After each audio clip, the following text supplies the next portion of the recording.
You're listening to Four Things to Know, a WCCO daily news podcast. Today is Tuesday, July 14th. I'm Maria Lisignoli. Thank you for listening to and watching Four Things to Know.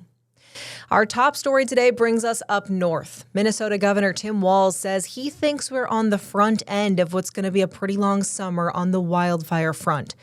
Right now, several wildfires are burning in the Boundary Waters, Canoe area wilderness, and in and around the Superior National Forest. Right now, the entire Boundary Waters has shut down to protect visitors. The St. Louis County Sheriff told our Duluth affiliate 17 people have been airlifted from the BWCA since the fires began. Governor Walz said this morning that at this point, no structures or people are threatened. I think we all know it's particularly hot. It's particularly dry. There's still a lot of blowdown material up in the Boundary Waters areas. I went from my briefing on Friday night of 5 fires in the Boundary Waters to Saturday morning there's 12, and that will continue to go. The governor says he plans to give a more expansive press conference tomorrow on the wildfire situation up north. Number 2. This morning, we learned the names of the 3 people who died on a pontoon crash in Lake Pepin Saturday night.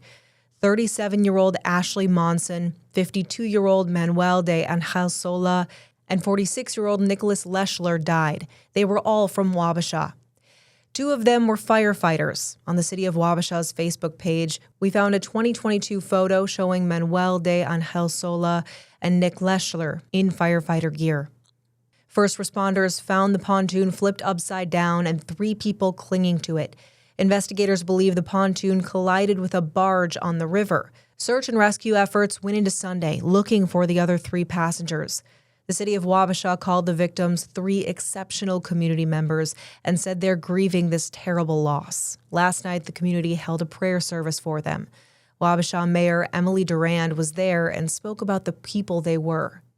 They're leaders, they're servants, they're just wonderful people. They're loved, they're friends. They're, like I said, they're responsible for families. There are children that are never going to be their lives will never be the same. So there is not a word to describe this collection of 6 individuals. It's not something I have words for right now. The prayer service was held at St. Felix Catholic Church. The crash is under investigation by the Wisconsin Department of Natural Resources. Number 3 today. Happy hour is getting a little happier for Minnesota seniors. A new state law is making it easier for those in assisted living to enjoy a drink with friends. The governor signed the so-called Grandparents' Happy Hour bill into law this morning. Barrett Leone has more. Starting next month, assisted living facilities, nursing homes, and boarding care homes can serve alcohol to residents and guests during organized events without a liquor license.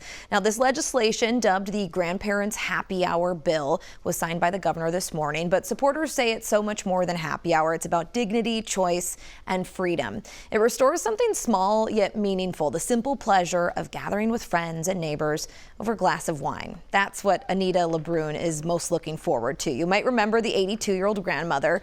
She's a resident at Amira Choice in Champlin, and she lobbied for this change at the state capitol last session. Her testimony helped inspire this change that will soon help residents socialize and enjoy everyday moments in the place they call home. The law gives us more freedom to make choices about our social activities. It affirms that living in assisted living doesn't mean giving up everyday pleasures or independence. Personally, I'm excited now that I can enjoy a glass of Pinot Grigio with friends during events and make these moments even more special. We should be doing things that improve people's lives, that are things that they want done, and giving them as many choices as they can.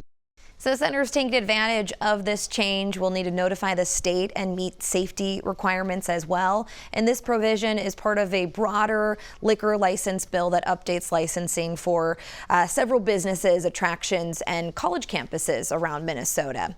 And seniors who call assisted living centers home will be able to give a cheers to independence starting August 1st. And for number 4, a new era for the Minnesota Timberwolves. Today, their 2 new players, LaMelo Ball and Josh Green, met with the media for the first time. Our Mike Max was there and reports from Target Center in Minneapolis. Yeah, it was a big-time press conference because this is a big-time deal, one of the biggest trades made in the entire offseason in the NBA. And today they introduced LaMelo Ball and Josh Green to the media. They had to wait a while before this thing got finalized. Now it's formal. Now they're officially members of the Timberwolves. The feature piece here is LaMelo Ball, a standout superstar point guard who was drafted the same year as Anthony Edwards. He's not much on words. He lets his play do the talking. But he is excited, both of them are, to be here in Minnesota. Yeah, honestly, just everything. I don't see nothing bad in it. I mean, from the coaches to the staff, and I already been here a little. I mean, seen the people, everybody already seemed cool, so all of it is just a blessing. I think just being a part of a winning environment, I've been lucky enough to, play here a bunch of times, in the Western Conference Finals and everything, and, just be able to feel the atmosphere and energy, excites me, and I'm just, ready to go. Next up is trying to find a power forward to go with the departures now of Naz Reid and Julius Randle. LeBron James' name still out there. And I tell you, they're going to have to do more than put him on the Jumbotron. They'll have to have that press conference at Target Center if they get it done. They didn't say they were going to get LeBron. They didn't say they weren't trying. Those are the 4 things to know today. Now let's check in on our forecast. Hi, I'm Next Weather meteorologist Lisa Meadows. We're under a next weather alert. An extreme heat warning goes until Thursday. Might be extended into Friday. We have high temps in the 90s. Feels like temps in the triple digits all the way through that time frame. Warm tonight, 74 your low. Tomorrow, 96 again, feeling like 100. And now, here's more to know. Our heat wave is affecting the road construction on 394. MnDOT says due to high daytime temperatures this week, crews will be working overnight on 394 from Penn Avenue to downtown Minneapolis nightly through Saturday, July 18th. They say people who live around there should anticipate construction noise, vibration, and lights during the overnight work hours from 7 p.m. to 6 a.m. each night. The Minnesota State Patrol tells us that 4 people died in a car crash in Princeton Township yesterday afternoon. We know 3 vehicles and 6 people from Princeton were involved in this crash. The State Patrol says an 80-year-old woman crossed the center line and struck a car with 4 people inside, 2 of them teenagers. A tire that came off one of the vehicles during the crash hit another car that a woman was driving. This happened on Highway 95 just east of 75th Avenue. The State Patrol says a Honda HR-V was traveling west and crossed over the center line, striking a Volkswagen Jetta traveling east. The State Patrol cannot tell us yet which vehicle the 4 people who died were in. Family members are still being notified about what happened. According to the crash report, this accident involved someone who was not wearing their seatbelt. The State Patrol is planning to release more information about the victims later this afternoon. Minnesota is one of 12 states now trying to block one of the largest mergers in Hollywood from going through. Regulators have already approved Paramount's takeover of Warner Brothers. Monday's lawsuit argues the mega merger would extinguish competition in Hollywood and threaten jobs across the industry. Paramount Skydance is the parent company of WCCO. The company vowed to vigorously defend the transaction and maintained the merger would create a stronger competitor against dominant streaming and technology platforms who have harmed the market for theatrical exhibition and jobs in the entertainment industry. A dire warning from the American Red Cross, which declared a national blood emergency. The organization says donations are down while the demand is surging. In June alone, the American Red Cross says its blood supply dropped nearly 25%. Summer is already seen as trauma season, when hospitals tend to see more serious injuries and medical emergencies. While all blood types are needed, the Red Cross says the shortage is especially serious for O-positive and B-negative blood, as well as plasma from donors who have type A-B blood. A parasite that contaminates fresh produce and causes explosive diarrhea is potentially impacting thousands of people across the United States. Cyclospora cases have been reported in 31 states so far. Right now, the CDC is reporting Minnesota in the 1 to 10 cases range. Experts believe there are more cases than we know of since not all cases are being tested. Young children and seniors are most at risk due to dehydration issues. Cyclospora is most commonly found in salad, raspberries, cilantro, basil, and snow peas. While washing your produce is always recommended, experts say the parasite can live in water and it might not be washed away. Your next best line of defense is cooking it. While Cyclospora isn't new, this is considered one of the largest outbreaks in U.S. history. Dr. Dean Bloomberg from UC Davis Health explains. For comparison, usually we have 1,000 to 2,000 cases of Cyclospora reported every year in the U.S., and right now we're up to over 3,000 cases, and that's certainly an undercount. The cases are rapidly rising.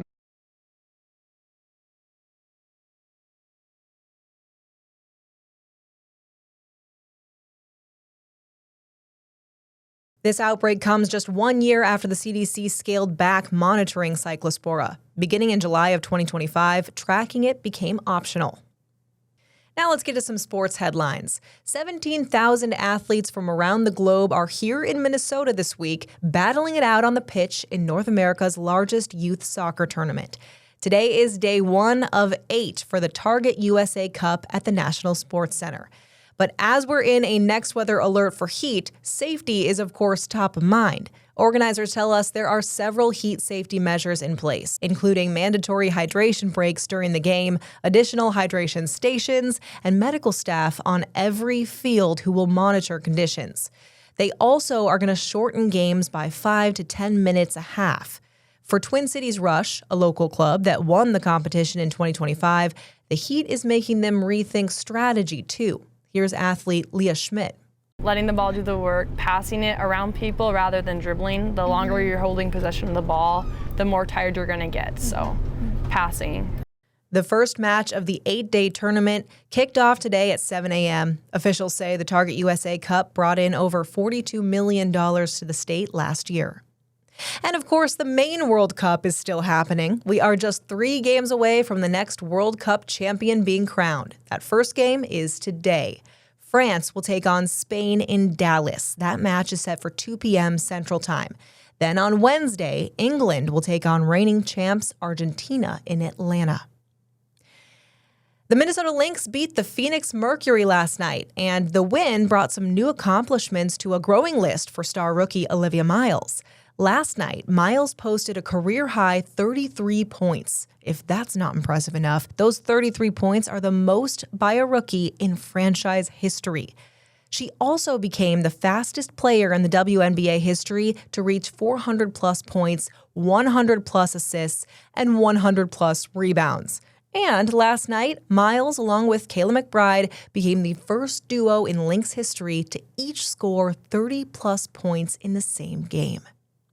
It's time to take a breath with your Daily Bright Spot. Everyone's favorite animated sea sponge is being honored today with a first-ever day-long celebration. Nickelodeon officially declared July 14th SpongeBob Day to recognize the iconic character and fans who have embraced him since SpongeBob SquarePants first aired in 1999. What began as the story of an optimistic sea sponge living in a pineapple under the sea has grown into a global phenomenon, including movies, gaming, and live experiences. As part of the festivities, SpongeBob voice actor Tom Kenny is hosting a TikTok Live at 5 p.m. featuring special bonuses. There's a fan favorite episode from ye early days called Shanghai, and back in the day, the fans voted for what ending they wanted, and we've animated 2 alternate endings to that we're going to be showing for the first time on the TikTok broadcast. Kenny will also be giving first looks at upcoming specials, the hour-long SpongeBob SquarePants Merry Christmas, Mr. Plankton, and the Patrick Star Show Halloween episode Scary Tales. SpongeBob's actual birthday is July 14th, 1986, as first revealed on his driver's license in the classic episode, Sleepy Time. You can celebrate SpongeBob Day at the Mall of America. Members of the Bikini Bottom Gang are going to be meeting fans throughout the day. This has been 4 Things to Know.